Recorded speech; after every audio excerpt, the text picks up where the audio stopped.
IDW Sonic number 2 review. So, this issue is not one that you buy for the story or anything. This is kind of like Sonic Universe number 58, which was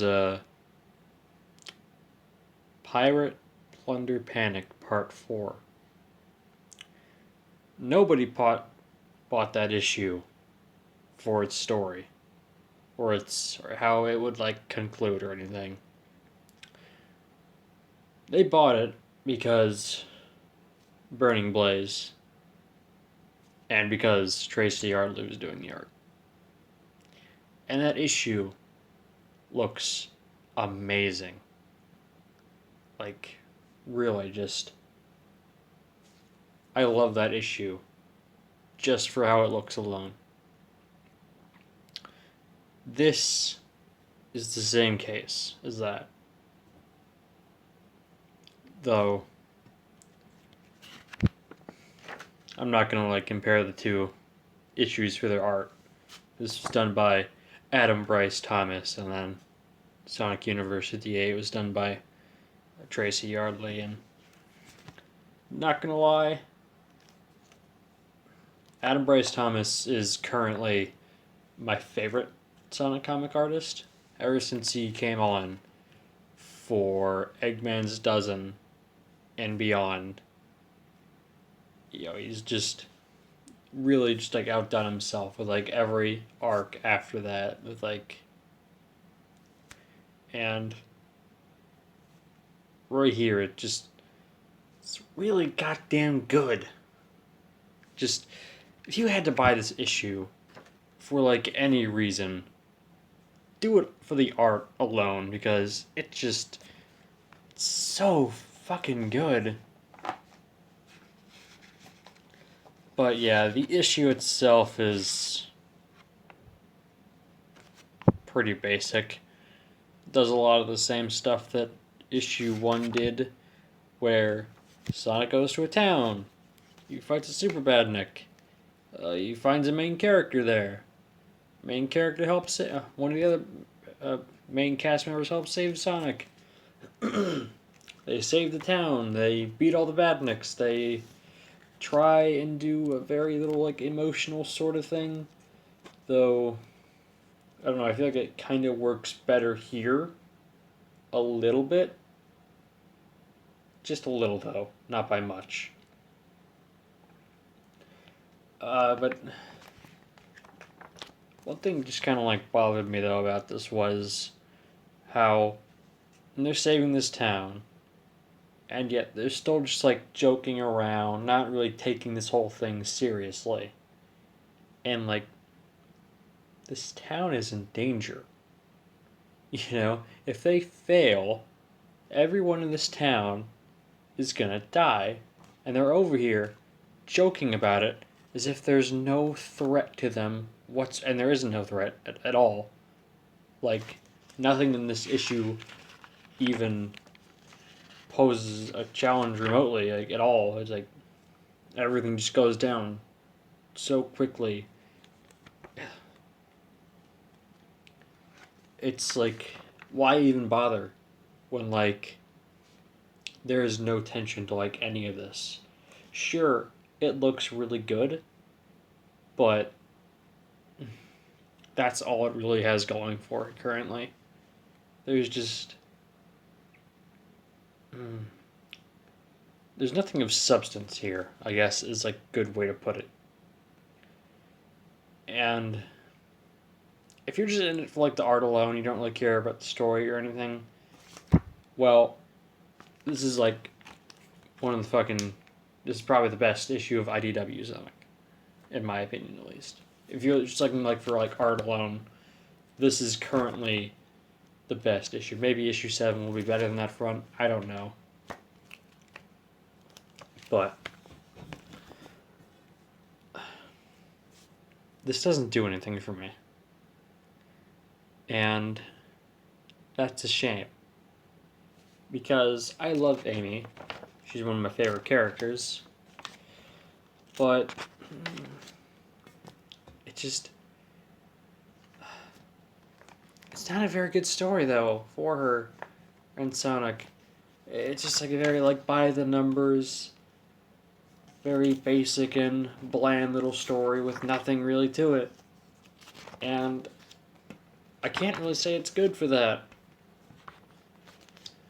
I can't say it's necessarily bad, but it's definitely not good. And this whole thing at the very end here with the mastermind, I do like how in issue 1 it was red at the back of the chair, and then this issue, little Eggman symbol on the back of the chair is it's blue. So maybe it's supposed to be like a like a shift. Like it's what it's supposed to be like a shift in command, perhaps. I don't really know. And we also see a little preview of Rough and Tumble, but we'll get into them next time. I think I'll probably just talk about that issue next, because if you thought I had nothing to say for this, oh boy, just wait till we get to issue 3. That's gonna be hopefully not very long at all, because there's just nothing to fucking talk about with that issue. So, alright, I'm gonna end it off here. See you guys for issue 3. Okay, so I'm just like right off the heels of reading IDW Sonic issue number 3. So I figured, why not just make this into a little double review? Because I don't have a lot to say about this, and I really don't feel like making 2 separate videos. So, issue number 3. Sonic heads to a town, meets a main cast member, and they beat up the bad guys and win. And that's basically all that happens in this entire issue. Kind of like the last 2, only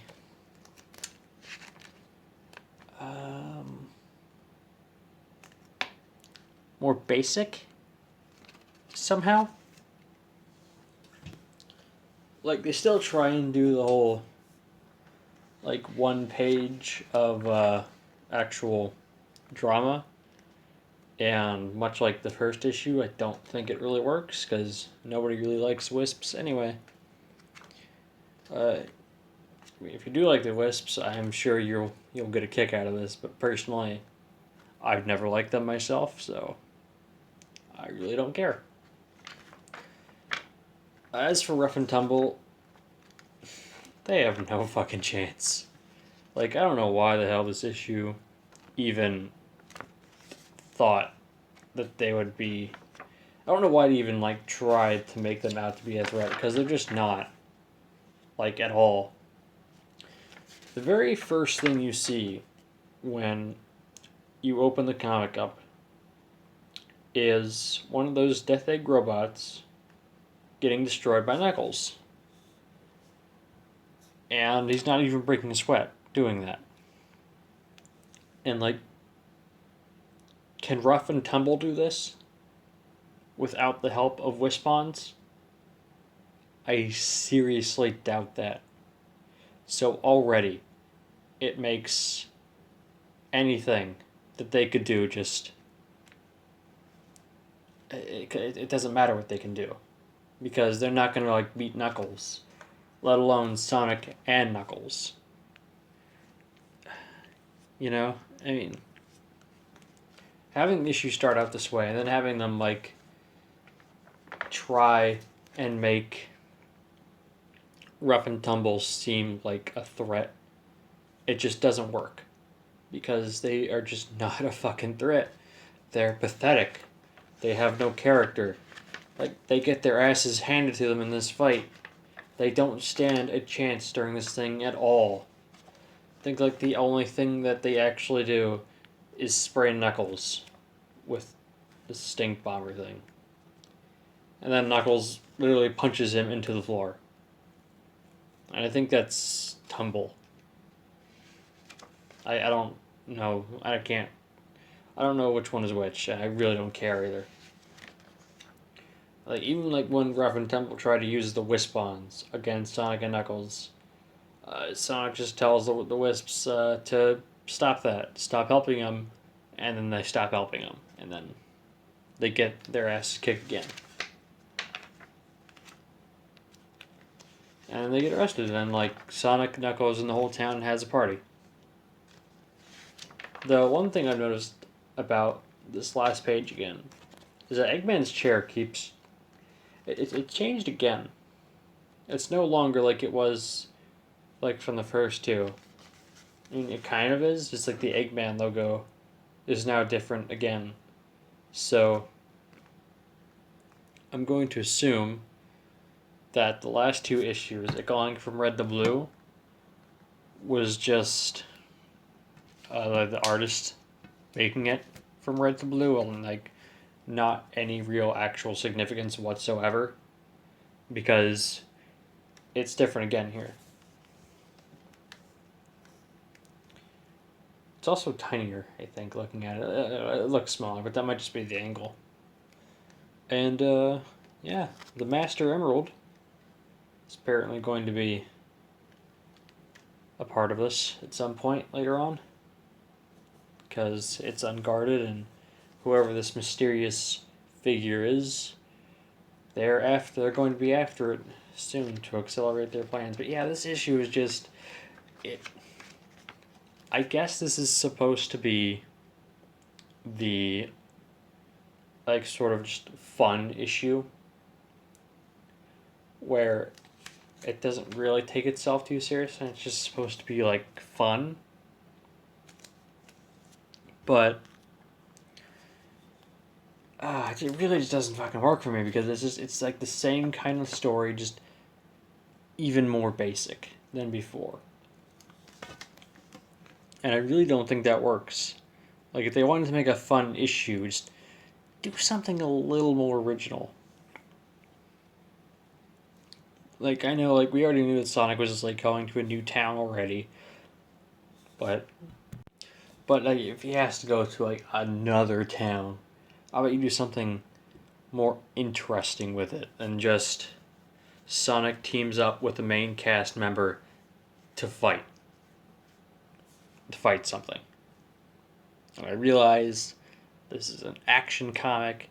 It has to have some amount of action in it, but still, I don't think it really worked all that well. Yeah, that's about it. That's like basically all I can really say about this thing. It's just, it doesn't really do it for me. And yeah. So that's all I got to say about that. And tomorrow I'll be looking at issue number 4 and all of the very, very many problems that comes with that issue.